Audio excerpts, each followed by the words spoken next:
On May the 2nd, 1455, the first real battle of the Wars of the Roses began. Welcome to Watch Mojo, and today we're counting down our picks for the most brutal, bitter, and blood-soaked rivalries the world has ever seen. The person with the most to gang when it comes to the death of Moran and the gutting of his gang is obviously Al Capone. The 47 Rōnin. It was a single slap that echoed across Japan. Daimyo Asano Naganori had long endured insults and demands from court official Kira Yoshinaka. Two personalities are immediately on a collision course that will have devastating consequences. Finally, in Edo Castle, he snapped, drawing his blade and wounding Kira. Violence inside the shogun's palace was strictly forbidden, so, despite years of loyal service, Asano was ordered to commit seppuku, while Kira walked free. In their eyes, Asano's death has all the hallmarks of an illegal killing. It's as if their master has been murdered. And for a samurai, that means only one thing. Asano's retainers became Rōnin, masterless samurai, and for nearly 2 years they plotted revenge under Oishi Karansuke. On a snowy night in Edo, they stormed Kira's mansion, killed him, and carried his head to Sengakuji to lay at Asano's grave. Calmly surrendering, 46 were sentenced to seppuku while 1 was pardoned. The vendetta became Japan's defining tale of loyalty and vengeance. The Rōnin have restored the honor of their master and walked the way of the true samurai, as no one has for nearly 100 years. They have no place in the realm of the living and are resigned to meet Asano in death. Pazzis versus Medicis. The grandeur of Florence's Renaissance belied a blood feud worthy of Shakespeare. The powerful Pazzi family, jealous of the Medici's dominance, plotted to overthrow the Medici's iron grip on the Republic. They hatched a scheme to murder Lorenzo de' Medici and his brother Giuliano during Easter Mass in the city's cathedral. The attack was something out of a slasher movie. Giuliano was stabbed to death. Lorenzo barely escaped, wounded but alive. His survival unraveled the conspiracy. Enraged Florentines turned on the Pazzis, lynching conspirators from the very windows of the Palazzo della Signoria. Within days, dozens of plotters were executed. The Medici's grip on Florence only tightened. Instead of toppling their rivals, the Pazzi family name was disgraced for centuries. The Pleasant Valley War. Arizona's bloodiest feud didn't require a Hollywood glow-up. Looking at this peaceful valley, it's hard to fathom that a war bloodier than the Hatfield-McCoy feud and more violent than the OK Corral shootout was fought here. Known as the Pleasant Valley War, this backcountry conflict pitted the cattle-ranching Grahams against the sheep-herding Tewksburys. What started as disputes over grazing land spiraled into a decade of ambushes, gunfights, and revenge killings. The feud was so vicious that it drew in hired guns, neighbors, and even lawmen. Ranchers along the Pleasant Valley territory were tired of the bloodshed and rustling. Many of them, reportedly led by Colonel Jesse W. Ellison, organized a committee of 50 to clear the bad element out of the country. Many didn't live to tell the tale. By the time the dust settled in the 1890s, entire families had been wiped out. The fertile soil of Pleasant Valley had been soaked in blood. Historians estimate that between 20 and 50 people were killed, an enormous toll for such a remote corner of the frontier. For this range war was the biggest and bloodiest in American history. The importance of our history cannot be denied, nor the lessons forgotten. Sutton-Taylor feud. Unsurprisingly, Texas did feuds the way it does everything, big. The Sutton-Taylor conflict was the longest and bloodiest in the state's history. DeWitt County was plagued by horrific violence for a full decade. It began when lawman William Sutton clashed with the Taylor family. Accusations of cattle rustling quickly snowballed into a full-blown war. Ambushes, shootouts, and assassinations followed. The violence spiraled so far out of control that the infamous Texas Rangers got involved. So did John Wesley Hardin, one of the Old West's most feared gunmen. By the time it sputtered out in 1876, at least 35 people had been killed. The feud remains a brutal reminder of how frontier justice could spiral into frontier slaughter. The Lee-Peacock feud. The Civil War lasted just a little bit longer in Texas. Unionist Lee-Peacock and ex-Confederate Bob Lee wouldn't let the war go. Their rival bands fought in one of the deadliest Reconstruction-era feuds. It began with politics. Peacock's loyalty to the Union and ties to the Freedmen's Bureau clashed with Lee's Confederate pride. The dispute quickly turned bloody.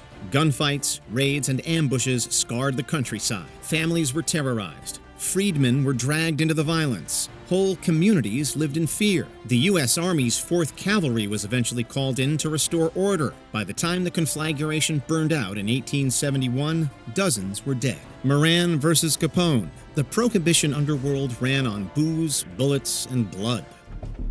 In this Prohibition era, Chicago finds itself as a real hub. It's a big city, it's centrally located for distribution purposes. There's already a kind of notoriously corrupt law enforcement system. Chicago's North Side mob boss George Bugs Moran and South Side kingpin Al Capone fought for control of the city's liquor racket. Neither side played nice. The feud reached its bloody peak on Valentine's Day, 1929. Capone sent a hit squad to raid a Moran-controlled garage. It's very likely that the 7 men assembled in the garage thought that this was just a simple police shakedown.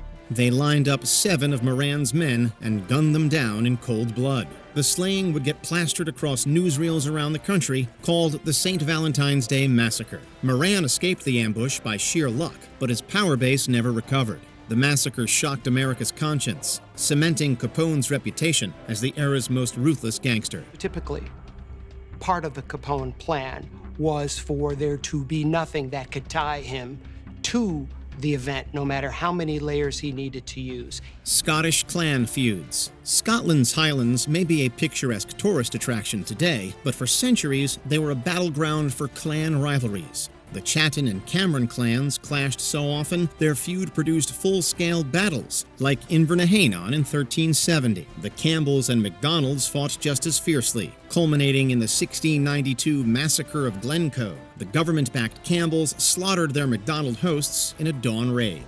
Even the Isles saw carnage. The MacDonalds and MacLeods turned Skye into a killing ground. The spoiling Dyke Massacre in the 1570s and the Battle of Corranacreech in 1601 left hundreds dead. Taken together, these vendettas turned family pride into generations of bloodletting. Their legacy is still etched into Scotland's lands. Guelphs versus Ghibellines. Medieval Italy was a killing field of warring city-states and a vendetta that lasted centuries. On one side stood the Guelphs, loyal to the Pope. On the other was the Ghibellines, who backed the Holy Roman Emperor. The rivalry wasn't just about politics, it was about family, trade, and survival. Entire cities like Florence were split between family factions. Neighbors turned on each other in street brawls and murders. The struggle toppled governments, sparked massacres, and reshaped Italy's map over and over. The poet Dante Alighieri was even caught up in it and exiled. War of the Roses. England in the 15th century was awash in blood thanks to the ambitions of its nobles. For more than 30 years, these deadly rivals were locked into a struggle for power. A struggle that would witness slaughter amongst the greatest families in England. In 1453, the Percys and Nevilles turned their hatred into open warfare in the north. At the same time, the Bonvilles and the Courtenays were butchering each other in Devon, their feud culminating in the Battle of Clyst Heath. These vendettas primed England for something bigger. Fearful that Henry's weakness would cause irreparable damage to the country, the powerful figures from the ruling council of his minority continued to govern the country. When weak King Henry VI faltered, the houses of Lancaster and York plunged the kingdom into the War of the Roses. For 3 decades, castles were sacked, nobles were slaughtered, and entire lineages wiped out. By 1487, thousands were dead, the nobility devastated, and the Tudor dynasty left to pick up the bloody pieces. The blood-stained crown of England would be claimed by Henry Tudor, and a new, strong dynasty would emerge from the maelstrom of the Wars of the Roses. Before we unveil our top pick, here are a few dishonorable mentions. The Hatfields and the McCoys, America's most infamous family feud left over a dozen dead in Appalachia. The Hatfield-McCoy feud is perhaps the most famous family conflict in American history. It has become a mythical tale of jealousy, rage, and revenge. The Black Dinner, the real-life Red Wedding. A staged feast ended with young Douglas Lords executed, igniting a brutal feud. The Black Donnelly Massacre. A violent feud in Ontario ended with the Donnelly family slaughtered by a vengeful mob. They, not their murderers, became the legendary villains beyond the reach of justice. Perhaps myths of an uncontrollable family helped appease an entire community's guilty conscience. Abbasids versus Umayyads. The Abbasid Revolution toppled the Umayyads in a bloody purge that wiped out a dynasty. Before we continue, be sure to subscribe to our channel and ring the bell to get notified about our latest videos. You have the option to be notified for occasional videos or all of them. If you're on your phone, make sure you go into settings and switch on your notifications.